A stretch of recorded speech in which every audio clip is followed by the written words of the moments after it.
बेजबाबदार माणसाच्या डिक्शनरीमध्ये नशीब नावाचा तार शब्द फार मोठ्या अक्षरामध्ये गिरवलेला असतो.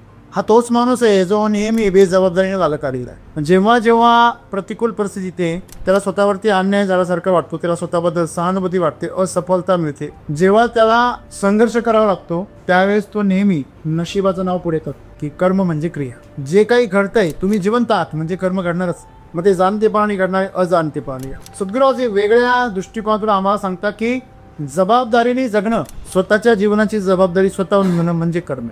आणि हे कर्म फक्त आम्ही जाणीवपूर्वक केलं पाहिजे. तुम्ही जर जागृत राहून आणि जाणीवपूर्वक जर हे कर्म केलं तर तुम्ही तुमच्या नशिबाचे स्वामी होऊ शकता. सद्गुरू असं म्हणतात, जर आमचं आजचं कर्म जर आमचं नशीब घडवणार आहे, भविष्य घडवणार आहे, तर आम्ही आजच्या कर्मामध्ये का रममान होत नाही किंवा त्या कर्माकडे जाणीवपूर्वक का लक्ष देत नाही? की आम्ही जे कर्म करतो ते कर्म जबाबदारीने करत नाही, जागृत राहून करत नाही. तुम्ही सावध राहून आणि जागृत राहून गोष्ट केल्या असा दिवसभरामध्ये किती टक्के भाग असतो की प्रत्येक जण आपल्या नशिबाच्या बाबतीमध्ये नेहमी चिंतित असतो की माझं कसं होईल. आपलं जे नशीब आहे, नशीब वगैरे काहीच नसतं. वर्तमान काळात जर तुम्ही बेजबाबदारपणे गमावला तर तरच नशीब असतं. आजची समस्याच ही आमची की आम्ही जागृतपणे जगत नाही, आम्ही विचारामध्ये असतो सतत. आम्ही हे लक्षात ठेवलं पाहिजे की आमचे जे विचार आहेत ते आम्हीच निर्माण करतो. मग आमचं दुःखसुद्धा आम्हीच निर्माण करतो जागृत न राहिल्यामुळे. मग सद्गुरू आम्हाला सांगतात की तुम्हाला जर तुमचं नशीब घडवायचं असेल तर एकच मार्ग आहे. आज जे कर्म करता ते जाणीवपूर्वक करा, तुमच्या जीवनाची जबाबदारी घेऊन करा. काहीही घडलं तुमच्या आयुष्यामध्ये, काहीही घडलं त्याला स्वतःला जबाबदार. अशक्य काहीच नाही या जगामध्ये, शक्य नाही असं काहीच नाही. प्रत्येक गोष्ट शक्य आहे. प्रयत्न आणखी परमेश्वर सुद्धा आहे. आणि म्हणून कर्म हे जर जाणीवपूर्वक केलं, जबाबदारी घेऊन केलं तर तुम्हाला हवं तसं तुमचं जीवन घडू शकतं. तुम्ही तुमच्या नशिबाचे स्वामी हो. जर असं संतांनी म्हटलेलं, साधूंनी म्हटलेलं की आपलं जीवन एक प्रारब्ध आहे, हे ठरलेलं आहे आणि ते भोग आपल्याला भोगायचेच आहे, पण ते भोग कसे भोगायचे हे तर आपल्या हातात आहे ना. आपण जर जागा राहिलो, प्रत्येक गोष्टीच्या बाबतीमध्ये संवेदनशील राहिलो तर आपलं जीवन आपण ज्या दिशेला पाहिजे त्या दिशेला जाऊ शकतं आणि तुम्ही तुमच्या नशिबाचे स्वामी होऊ शकता. परंतु आम्ही दिवसभरामध्ये स्वतःला हे विचारलं पाहिजे की मी किती क्षण, किती मिनिटं, किती तास मी जागरूक करतो. आपण आज जीवनामध्ये जे सफल झालेले लोक बघतो ना, जे यशस्वी झालेले लोक बघतो, ते नशीबवान नाही आहे. त्यांनी त्यांच्या जीवनाची काय घेतलेली आहे जबाबदारी आहे. त्यांनी प्रचंड संघर्ष केलेला आहे. त्यांनी ज्या गोष्टींना तुम्ही रडून तोंड देता त्या गोष्टींना त्यांनी लढून तोंड दिलेलं आहे. तुम्ही जागृत आहात याचं काय लक्षण आहे? डोक्यातले विचार शांत आहे आणि तुम्ही देहभान अर्पून काम करताय, त्याच्यामध्ये सहभागी आहे. अशा प्रकारची कर्म करा आणि तुमच्या नशिबाचे काय बना? स्वामी बना. एक जबाबदार माणूस म्हणून आम्ही आमच्या नशिबाचे स्वामी आहोत. म्हणून आम्ही तिची जबाबदारी घेतली तर आमचं जीवन आम्हाला हवं तसं आम्ही.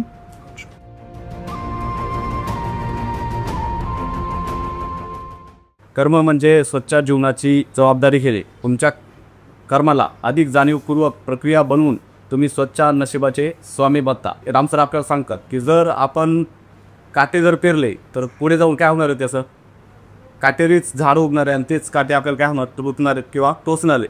परंतु तिथेच तुम्ही जर एखाद्या फळाचं जर झाड लावलं तर त्याला मधुर आणि रसाळ फळं येणार आहेत आणि तेच काय होतील? आपल्याला चांगलं पोषण त्यातून मिळू शकतं. म्हणजे एकंदरीत यातून काय सांगायचं की आपण जे काही कर्म करतो तर त्याच्यावर आपलं भविष्य ठरलेलं असतं. मग आज आपण काय करतोय? आपण आपल्या कर्मावर ध्यान दिलं पाहिजे, कर्मावर लक्ष दिलं पाहिजे की आपण काय कर्म करतोय. भविष्याची चिंता नाही करायला पाहिजे. की आता सर्वांना माहिती आहे की जर आपण आज जे कर्म करणार आहे तर त्याच्यावर आपलं भविष्य ठरणार आहे. तरी पण लोक भविष्याची काळजी का करतात?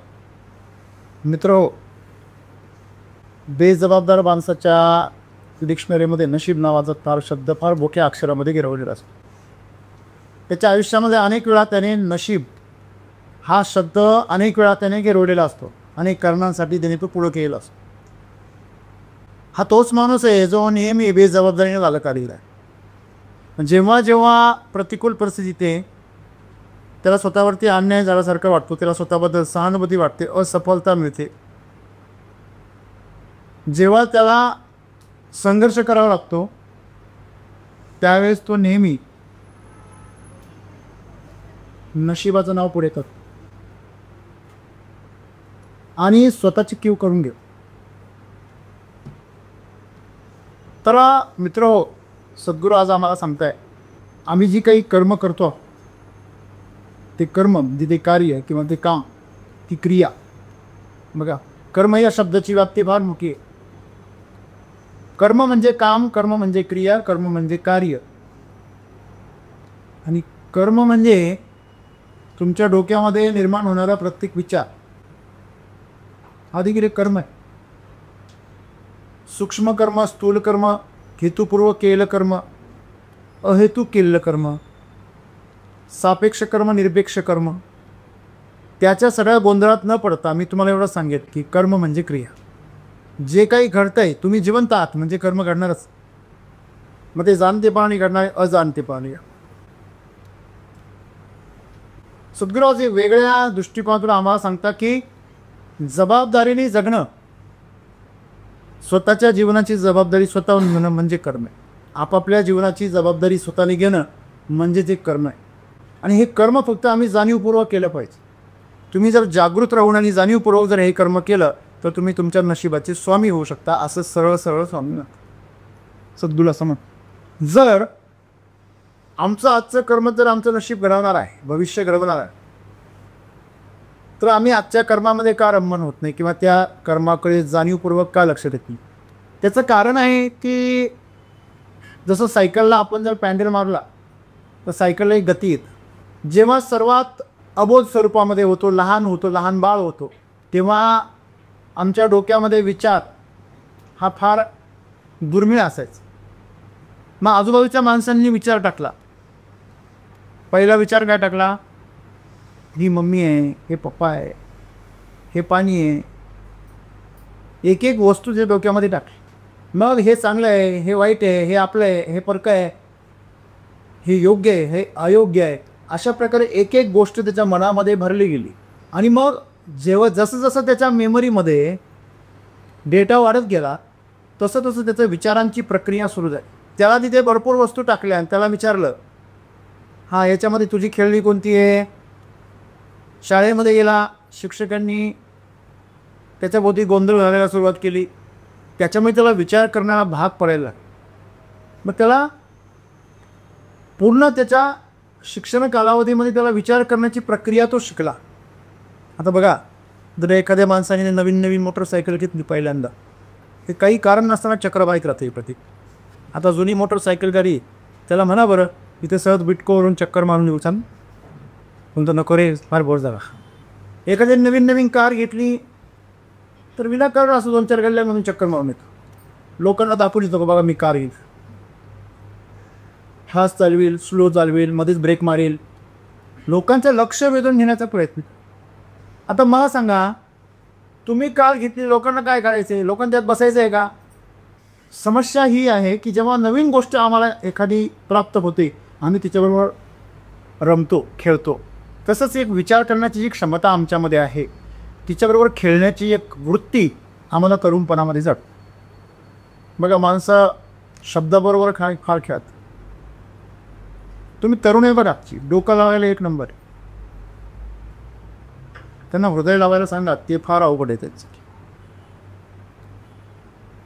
एखाद्यावर प्रेम करा म्हटलं ना, फार अवघड आहे. डोकं लावा म्हटलं, प्रेमसुद्धा डोक्यानेच का, पैसे बघून, प्रॉपर्टी बघून, याची किती ऐपत आहे, किती खर्च करू शकतो, शक्ती, बरोबर आहे. म्हणजे आज जर 99% तुम्ही पाहिलं तर बुद्धीने प्रेम केलं जातं. मग ते प्रेम नसून एक प्रकारचं काय शोषण आहे. आज नात्यांमध्ये सुद्धा फायदा पाहिला जातो. आणि जर फायदा नसेल तर लोक फोनसुद्धा करत नाही. एकदम जवळचे नातेवाईक, तुमचा जर फायदा नसेल तर फोनसुद्धा करत. म्हणजे आमच्या डोक्यामध्ये ज्या क्षमता आम्ही विकसित केल्या, विचार करण्याची क्षमता, निर्णय घेण्याची क्षमता, सारासार गोष्टींचा सारांश काढण्याची क्षमता, हे जे आम्ही शाळेमध्ये शिकलो, प्रश्न निर्माण करणं, उत्तरं देणं,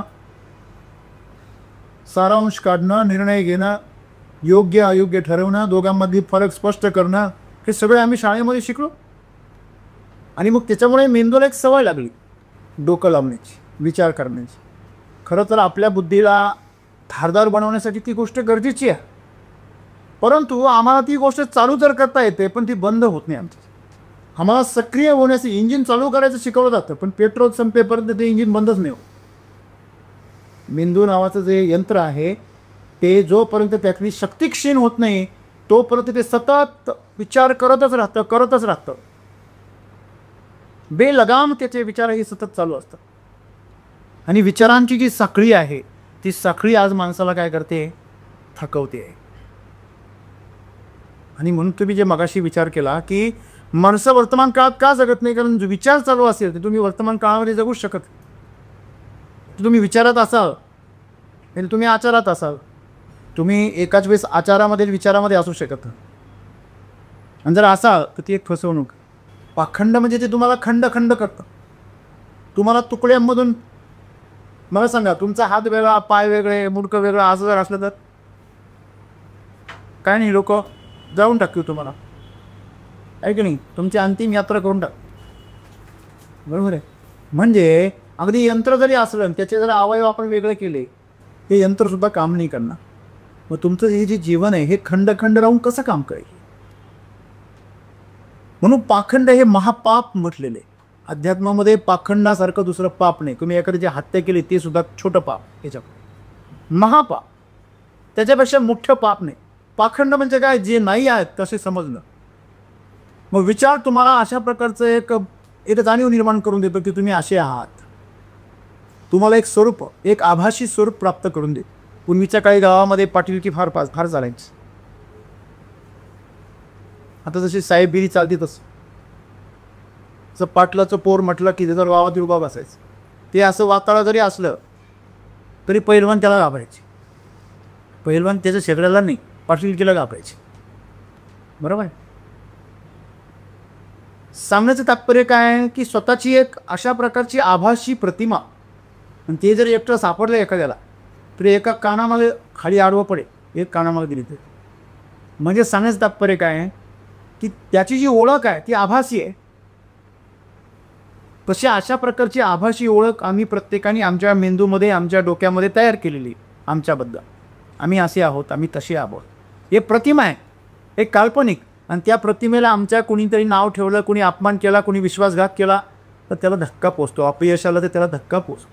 आणि मग तुम्ही हुशार मुलं पाहिले असते, माठे मुलं जे अभ्यास करणे, ते त्यांना 1-2 मार्क कमी पडले, जास्त पडले, ते काही डोकं लावत नाही सरांना.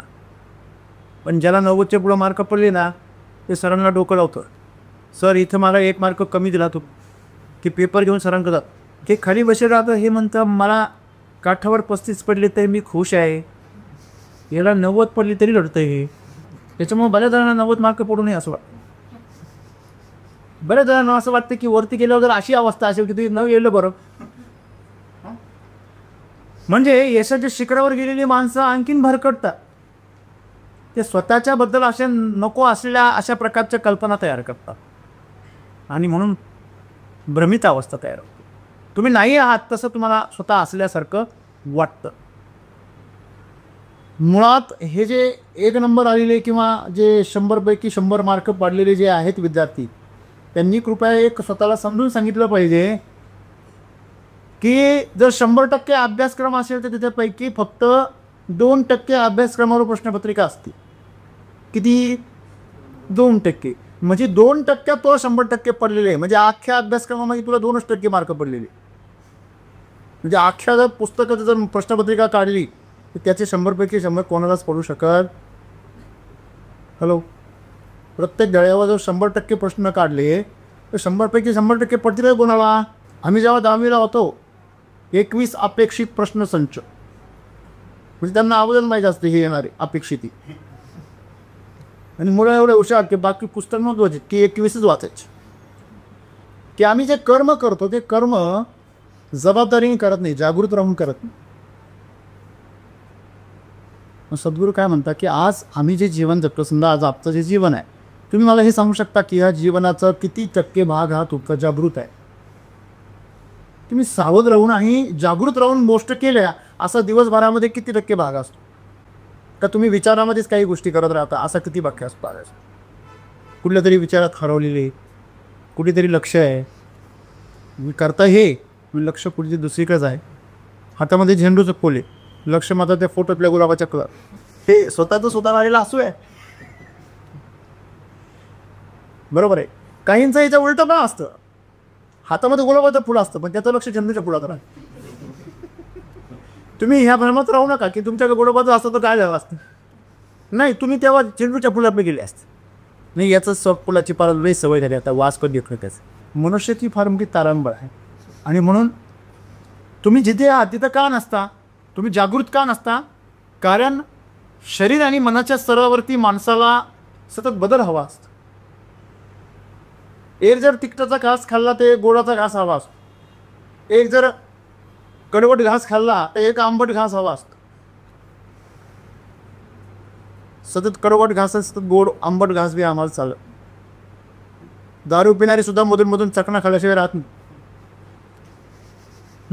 कितीतरी भ्रमिष्टपणा असला तर त्यात पण शहाणपणा टिकवतात. आपण एक अभ्यास केला पाहिजे का शरीराच्या स्तरावर मनाच्या स्तरावर जी चंचलता आहे ती चंचलता आम्हाला स्थिर नाही होऊन दे.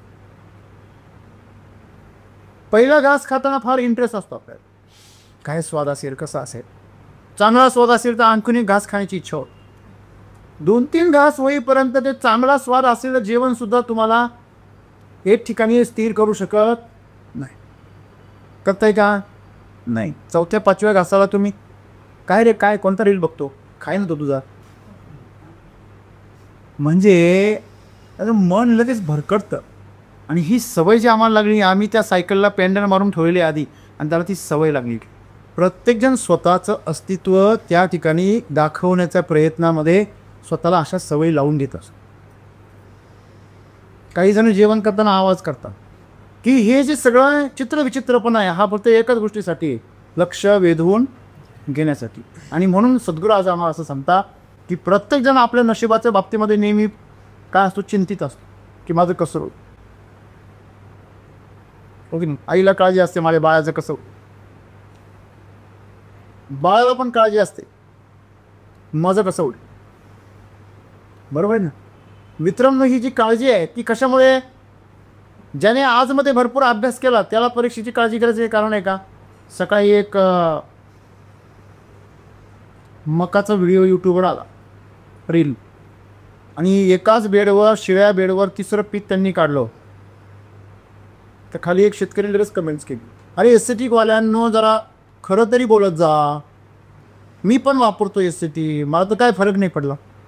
तुझं पोरगं नापास झालं म्हणजे शाळा लगेच खराब, लगेच मास्तर बी खराब. अरे पण त्याच शाळेमध्ये 90 आणि 95% मुलं पण आहे ना. जेव्हा तुझा मुलगा शाळेत जात होतं तेव्हा ते मुलगा काय करत होतं हे तू कधी उचकून तरी पाहिलं का त्याच्यात पुस्तकं, कधी त्याला विचारलं का बाबा तू अभ्यास करतो का? थेट पोरगं परीक्षेला गेलं, शाळेत जात आहे 10वीला आणि डायरेक्ट तू 10वीला पेपर संपल्यावर निकाल आल्यावर जागा होतो कुंभकर्णासारखा. 6 महिने काय करत होता? म्हणजे तू तुझ्या मुलाचा जर अभ्यास घेतला असता तर तुला आता त्रागा करायची गरजच पडली नसती. तुझा मुलगा नापास झाला म्हणून तू काय शिक्षकांबरोबर जाऊन भांडणार का? नाही भांडू शकत. तुलाही माहिती आहे 8वी 9वीपासून कसं डबली कुठं आणलं ते, सर्वांना चहा पाजू कुठं आणलं ते. तर 10वीमध्ये बोर्डाला कसा चहा पाजायचा असा प्रश्न आहे की त्याने पाजला असता चहा, पण त्याला कोणाला चहा पाजायचा हेच माहिती नाही. मग आपले जे अपयश आहे ते अपयश आपण अशा प्रकारे दुसऱ्यावर कोणाला तरी काय करतो, लागतो. तर बस सांगायचं तात्पर्य एवढंच आहे याच्यामध्ये मित्रांनो की आपलं जे नशीब आहे, नशीब वगैरे काहीच नसतं. वर्तमान काळात जर तुम्ही बेजबाबदारपणे गमावला तर तरच नशीब असतं. मी नेहमी जे उदाहरण सांगतो, तुम्ही मोटरसायकलवर बसलेली हँडल सोडून दिला, तुमचा लवकरच कॅन्डल मार्च निघत. का बरं? कारण तुम्ही तुमचा जीवनाचा हँडल हातात धरला पाहिजे, जबाबदारी घ्या ना. ती जबाबदारी तुम्ही जर घेतली तर तुमचं जीवनरूपी जे गाडी आहे, वाहन आहे, ते व्यवस्थित सुरळीत चालेल. पण तुम्ही आज जर जाणीवपूर्वक चेतनायुक्त जर जगायला लागले, आजची समस्या जी आहे आमची की आम्ही जागृतपणे जगत नाही, आम्ही विचारांमध्ये असतो सतत. मी नेहमी सांगतो विचारांना थांबवायचं नसतंच मुळी, त्यांच्याकडे फक्त बघायचं असतं. मला सांगा, आज आपण बघतो की जे अतिरेकी असतात किंवा जे आतंकवादी आहे त्यांनी एवढे वर्ष आपल्यावरती हमला केला, पैसे कुठून आणले? आपल्या देशामध्ये नकली नोटांचा प्रसार करायचा आणि त्या पैशांवर आतंकवाद करायचा, म्हणून तो मोदींनी नोटा बंदी केल्या. तेव्हापासून त्यांचं कंबर मोडलं. लक्षात घ्या, आपल्याला जो आपला बंधू आपल्याबरोबर शत्रुत्व करतो त्याला शक्ती कोणाकडून मिळते? आपल्याकडूनच. एकत्र परिवारातूनच मिळते ना. जेव्हा एकत्र होते, लहान होते, तेव्हा तुमच्या ताटातलं निम्म जेवण तोच खायचा. तो 2 पोळ्या खाल्ला की तुम्ही एकच पोळी खायचे. पप्पांनी 100 रुपये दिले का तो एकटा 70 रुपये 80 रुपये घ्यायचा, तुम्हाला 20 रुपये द्यायचा. त्यावेळेस तुम्ही त्याला कधी विरोध केला नाही. आता त्याची शक्ती वाढली की मग तो आता तुम्हाला डॉमिनेट करू. त्याची शक्ती वाढवली कुणी? आपणच. आपल्या शरीरामध्ये कॅन्सर होतो, तो कोणत्या पेशंटवर होतो? दुसऱ्यांच्या काही उसण्या पेशी येतात आपल्या शरीरामध्ये? नाही, तो आपल्याच पेशींवर वाढतो. आपल्याच पेशींवर वाढतोच, आपलंच रक्त खातो, आपलंच ऑक्सिजन घेतो, आपलंच अन्न खातो आणि त्याच्यावरच मोठं होतो. म्हणजे आम्ही हे लक्षात ठेवलं पाहिजे की आमचे जे विचार आहेत ते आम्हीच निर्माण करतो. मग आमचं दुःखसुद्धा आम्हीच निर्माण करतो. कशामुळे? जागृत न राहिल्यामुळे. बरोबर आहे ना? मला सांगा, आपण ठेस लावून खाली पडतो तेव्हा आपल्याला लागतं ना, शरीर जखमी होतं. कोणाची चूक असते ग? त्याने रस्त्यामध्ये ते दरवाजाला उंबरा बांधला किती चूक असते नाही सुताराची. तुमची थोडी चूक आहे. सुताराने उंबरा बांधला म्हणून तुम्ही ठेस लागून पडले. त्याला अक्कलच नाही ना. बरोबर आहे की नाही? की ज्याने पायऱ्या बांधल्या त्याची चूक आहे. तुम्ही पायऱ्यावरून घसरून पडले. चूक आमची आहे, आमच्या डोळ्यांची आहे, आमच्या पायांची आहे, जे व्यवस्थित आपली पुढचं पाऊल टाकत नाही. म्हणजे आम्ही जर जागरूक असू. आता बघा, तुम्हाला एक सोपं उदाहरण सांगतो. आता युद्धाची परिस्थिती होती, तर मॉक ड्रिल झालं सगळीकडं. ब्लॅकआउट करण्यात आलं सगळ्यांना. सायरन, आता सायरन कशासाठी वागतो? तुम्हा सर्वांना जागृत करण्यासाठी. तुम्ही जर जागृत असाल तर तुम्ही स्वतःला वाचवण्याचे चान्सेस 99.99%. तुम्ही जर जागृत नसाल, तुम्ही मूर्छित असाल, झोपलेला असाल, बेसावध असाल, तर तुम्हाला होणारा जो वार आहे तो तुमचा घात करू शकतो. एक सोपं उदाहरण सांगतो की तुम्हाला समजा जर एखाद्याने तुम्हाला मारतो हे तुम्ही पाहताय आणि मग तुम्ही फटका सहन केला, तर माणसाच्या शरीरामध्ये एक ताकद असते, आपण ते झिरो होतो, फटका झिरो. तो आघात, तो मार सहन करतो. पण जर आदगी फटका बसला तर तो फार जिव्हारी लागतो. आदगी म्हणजे लक्ष नसताना जर फटका बसला तो फार जिव्हारी लागतो. समजा एखादा चेंडू तुम्ही बघताय, तुमच्याकडे येतोय, तर त्यावेळेस तुमचं शरीर, भले ते पोट का असेना किंवा पाठ का असेना, तो येतोय म्हटल्यावर शरीर तुमचं लगेच स्वतःमध्ये काय करतं, एक ताठरपणा कडकपणा. आणि जर तो आगी येऊन लागला तर ते नाजूक शरीरावरती येऊन शरीर त्यासाठी तयार नसतं. बरोबर? म्हणून सावध राहणं आणि बेसावध राहणं याच्यामध्ये फार मोठा हो. एक डायरेक्ट जीवन आहे आणि एक डायरेक्ट मृत्यू आहे. आणि म्हणून सद्गुरू म्हणतात तुम्ही सावध राहणं गरजेचं. तुमची चेतना जागृत असणं गरजेचं. तुम्ही सावध राहून जर प्रत्येक गोष्ट करायला लागली तर तुमची कावळ्यासारखी गंमत होणार. चिमणीचं घर होतं मेनाचं आणि कावळ्याचं होतं शेणक. कारण त्याला मेन गोळा करायला वेळ नव्हता ना. कधी पटकन शेण उचलला, ठेवलं, घर पाऊस आला, कावळ्याचं शेण घर गेलं. बहुत. तो कावळा कोण आहे शोधा. तुम्ही एक गोष्ट लहानपणी ऐकली असेल, माकडाचं घर नावाची एक गोष्ट होती, आम्हाला तर होती. पावसाळा आला रे आला, पाऊस पडायला लागला, विजा चमकायला लागल्या, भयानक ते सगळं प्रसंग निर्माण झाला का माकडाला 10ची आठवण यायची. माकड म्हणतो ह्या वर्षी आपण घर बांधलं पाहिजे. आणि मस्तपैकी ते तयारी करतं, मनाची एकदम भक्कम तयारी करतं, घर बांधण्याचा संकल्प सोडतं. आणि काही दिवसानंतर पाऊस उघडतो. पाऊस उघडल्यानंतर असं सगळीकडे हिरवागार पाला आलेला असतो, उन्हाळा संपलेला असतो.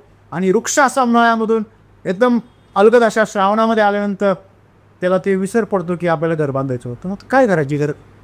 तो पाला खातो, फुलं खातो, फळं खातो, मौज करतो. असं करता करता परत उन्हाळा येतो.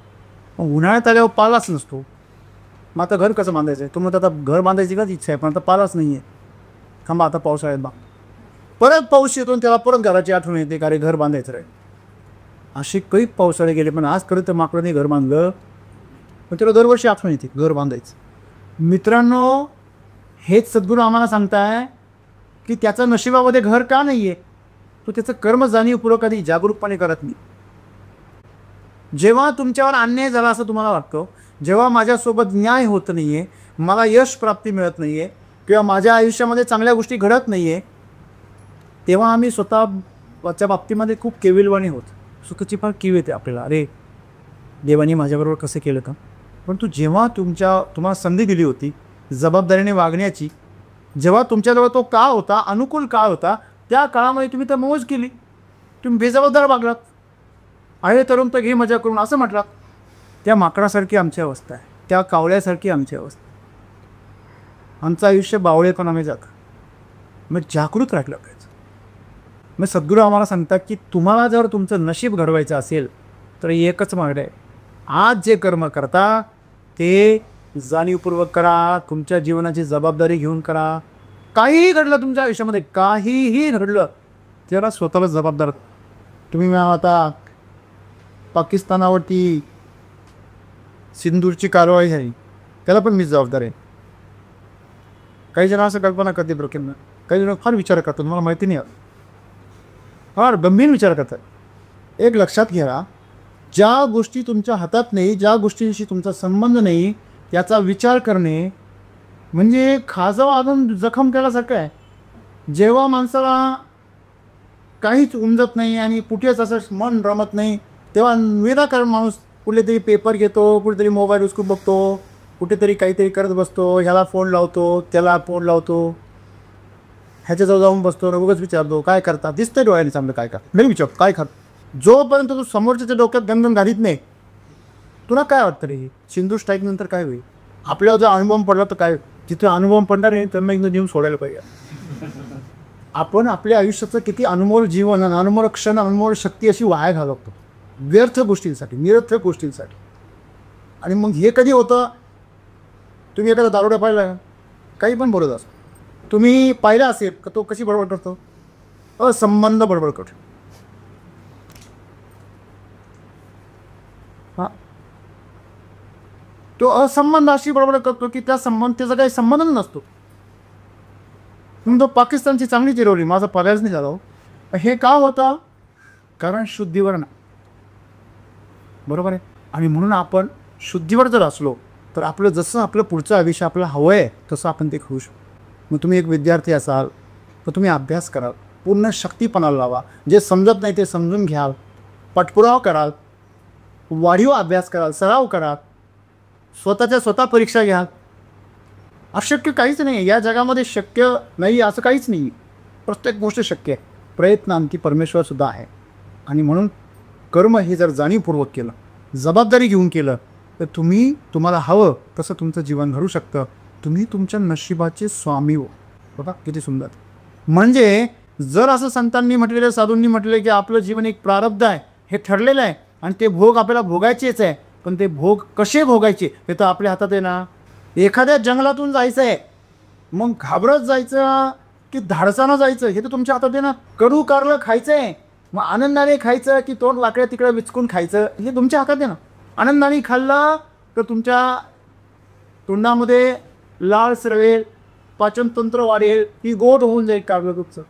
तुम्ही बाकड तिकडे तोंड केलं तर हाही त्यानुसार करू होईल आणि उलटी करून तुम्ही बाकीच्या लोकांचं पण स्वास्थ्य बिघडून टाका. How to face the situation, totally in your hands, totally तुमच्या हातात आहे, सगळं आपल्या हातात आहे. परंतु आपण ते जबाबदारी घ्या. बघा आजकाल सगळी भांडणं कशामुळे, जबाबदारीच्या टप्प्यामुळे. घरात भांडणं कशामुळे, दारामध्ये भांडणं कशामुळे, नोकरीत, बिझनेसमध्ये, प्रत्येक जीवनाच्या प्रत्येक टप्प्यावर जे वाद आहे, ते संघर्ष आहे, तो कशामुळे फक्त आणि फक्त बेजबाबदारपणा. तुम्ही जर जबाबदारीने वागायला शिकलात तर जीवन सुंदर होऊन जाईल. नाही तर मग म्युन्सिपाल्टीच्या लोकांसारखं होईल तुमचं. रस्त्याच्या मधोमध झाडं लावले, बरोबर आहे ना, एक दिवस रोप लावणारा रजेवर असतो, मग खड्डे खणणारा खड्डे खणतो आणि त्याला गाडून पाणी घालणारा पाणी घालतो. तिथं तुमच्यासारखा शहाणा माणूस येतो, काय रे तुम्ही काय करायले, खड्डा करताय काय, बुजवताय काय, पाणी काय सोडताय, मध्ये काही लावता का नाही. नाही म्हणे लावणारा रजेवर आहे आज. असे कर्म तुम्हाला आयुष्य पुढेच घेऊन जाणार. तर करायचं म्हणून करणं हे बेजबाबदारपणाचं लक्ष. मी तर म्हणतो श्वाससुद्धा तुम्ही सावधपणे घेतला पाहिजे. एक प्रत्येक अन्नाचा कळ सुद्धा तुम्ही सावधपणे खाल्ला पाहिजे. मी काय खातो, काही लोकांची एवढी भयानक परिस्थिती आहे, निम्न जेवण होत येतं आणि तो समोरच्याने विचारलं त्याला, काय रे काय भाजी खा, तो थांब मी पाहिलीच नाही. आपण खूप वेळा पाहिले मी, काय भाजी खातोय हे. तर आपण जागृत राहणं गरजेचं आहे की आपण जर जागा राहिलो, प्रत्येक गोष्टीच्या बाबतीमध्ये संवेदनशील राहिलो, तर आपलं जीवन आपण ज्या दिशेला पाहिजे त्या दिशेला जाऊ शकतं आणि तुम्ही तुमच्या नशिबाचे स्वामी होऊ शकता. परंतु आम्ही दिवसभरामध्ये स्वतःला हे विचारलं पाहिजे की मी किती क्षण, किती मिनिटं, किती तास मी जागृत करतो. तुम्ही जर ह्या दिवसापैकी जर फार मी 1 तास जरी जागृत राहायला शिकले, किती 1 तास, तरी तुम्ही चमकू नका. आणि तुम्ही दिवसभरामध्ये जर प्रत्येक गोष्ट जागृत राहून करायला जर शिकलात, तुम्ही जे ठरवा तेच होईल. आपण आज जीवनामध्ये जे सफल झालेले लोक बघतो ना, जे यशस्वी झालेले लोक बघतो, ते नशीबवान नाही आहे. त्यांनी त्यांच्या जीवनाची काय घेतलेली आहे जबाबदारी आहे. त्यांनी प्रचंड संघर्ष केलेला आहे. त्यांनी ज्या गोष्टींना तुम्ही रडून तोंड देता त्या गोष्टींना त्यांनी लढून तोंड दिलेलं आहे. मग नशिबाचा स्वामी जर व्हायचं असेल, तुम्ही जसं म्हटले की लोकांना हे माहिती आहे की नशीब आपण घडू शकतो, मग तरीसुद्धा लोक आपल्या कर्मावर लक्ष का देत नाही? कारण कर्म आणि फळ याच्यामध्ये काय अंतर. आजाने लावलं की नादू खायचा पहिला. आता हायब्रिड आल्यामुळे आजच लावतो आजच खा, तरी पण फरक आहे ना. तुम्ही आज बाबळीचं झाड लावलं, तर उद्या लगेच काठी भरतील का तुम्हाला? बाबळीचं जेव्हा अंकुर येतो ना त्याला काठी नसतं. जेव्हा ते नाजूक असतं ना तेव्हा पण काठी नसतं. तुम्ही सिंहाचं, वाघाचं पिल्लू पाहू शकता, काय प्रॉब्लेम नाही आहे की नाही. लहानपणी काय प्रॉब्लेम, थोडं मोठं होऊ दे आणि मग कळेल. त्यांनी फक्त एकदा डरकाळी पोहू दे. ते लहानपणी मॅव करतं, मोठं झाल्यावर काय करतं माहिती आहे ना, हे जे काटे आहे ते मोठे झाल्यावर येतात. तसं आंबे खायचे तुम्हाला, आत्ता लावले लगेच आंबे येत नाही. तुम्ही आंब्याचे पानं खाल्लीत का? ते कशा लागता तुरट. एखाद्या तुम्ही म्हटले याला फार सुंदर आंबे येतात बरं का, त्यांनी कधीच पाहिले नाही आयुष्यामध्ये, आंबेच पाहिलेले नाही, अशा माणसाला तुम्ही म्हटलं याला फार सुंदर आंबे येतात, तो काय म्हणे काही वेळेत काढतो का? एखाद्याला तुम्ही जर संत्र्याच्या बाहेरची साल खाऊ घातली, जशी आपण पेरूची साल पण खातो की नाही, तशी तुम्ही जर संत्र्याची बाहेरची साल खाऊ घातली, तो संत्र्याला परत तोंड लागेल. आपण एक लक्षात ठेवलं पाहिजे, जीवनाचा जो अनुभव आहे तो अनुभव हा प्रगल्भ पाहिजे. आपल्या जीवनामध्ये जे पुढे घडणार आहे ते आपल्या हातात बिलकुल नाही आहे. जे अंतर आहे मधलं, ते अंतर आम्ही समजून घेतलं पाहिजे. मग तुम्ही आज काय लावणार आहे तसंच तुम्ही काय करणार आहे, हार्वेस्टिंग करणार आहे. तुम्ही जे पेरणार आहात तेच उगवणार आहे. पण दोघांमध्ये काय आहे, अंतर आहे. आणि हे जे अंतर आहे हे अंतरच जागरूक राहणं गरजेचं आहे. आणि मग माणूस तिथेच झोक आहे, तिथेच काय करतो. मला सांगा, एवढी मोठी आग्र्याहून सुटका झाली का नाही? कशामुळे झाली? दररोज सैनिक काय करायचे, तपासायची, नंतर तपासायची, काय झाली, बंद झाली. अंतर कळलं का तुम्हाला? हे आपण लक्षात ठेवायचं. म्हणून आपण नेहमी सतत जागृत राहणं ही गोष्ट थोडीशी तपश्चर्या. मग तुम्ही स्वतः जर जागृत राहिला तर तुमच्या डोक्यातले विचार काय राहतील, शांत. तुम्ही जागृत आहात याचं काय लक्षण आहे, डोक्यातले विचार शांत आहे आणि तुम्ही देहभान अर्पून काम करताय, त्याच्यामध्ये सहभागी आहे. अशा प्रकारची कर्म करा आणि तुमच्या नशिबाचे काय बना, स्वामी बना. तूच आहे तुझ्या जीवनाचा शिल्पकार, असं वामनराव पै म्हणले. ती याच अर्थाने जो जे वांशिर तो तेल आहो प्राणी जातं, हे पसायदानामध्ये ज्ञानेश्वर माऊली याच अर्थाने म्हटले. का तुम्हीच तुमच्या जीवनाचे काय आहात, स्वामी आहात. तेव्हा दुसऱ्याकडे बोट करायचं काय माझं नशीब असं म्हणू नको. हे म्हणण्याचा आम्हाला अधिकार नाही. त्याच्यामुळे एक जबाबदार माणूस म्हणून आम्ही आमच्या नशिबाचे स्वामी आहोत, म्हणून आम्ही तिची जबाबदारी घेतली तर आमचं जीवन आम्हाला हवं तसं आम्ही